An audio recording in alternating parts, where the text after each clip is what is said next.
Assalamualaikum. Ngayon ay nandito naman ako. Ang ganda magtae dito.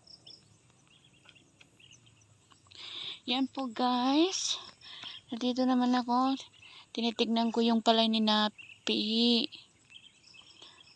Alhamdulillah okay naman siya.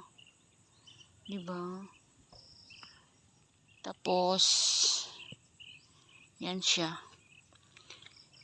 Green na green siya guys. Ano yan? Yan po.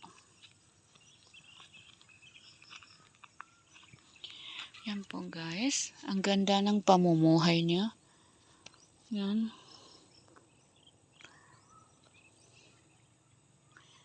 Diba? Gusto ko to makita kasi darating yung Ramadan para hindi na kami makabili ng bigas. Ito, tama-tama sa Ramadan. Diba guys? Ang hirap kasi ano ba yung buhay sa Pilipinas.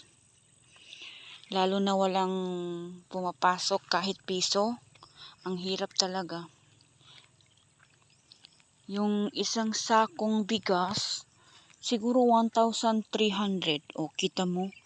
Tapos, yun, Ramadan sana. Gusto ko kasi yung Ramadan, wala tang iniisip, kundi mag-fasten lang, ganun. Tapos ito, nakita ko yung palay ni Napi.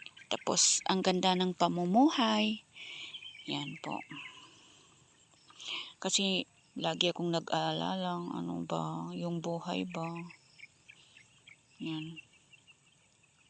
Walang tao dito. Nag-isa lang ako. Yan. Sige na guys. Update lang ako sa tanim ni Manap.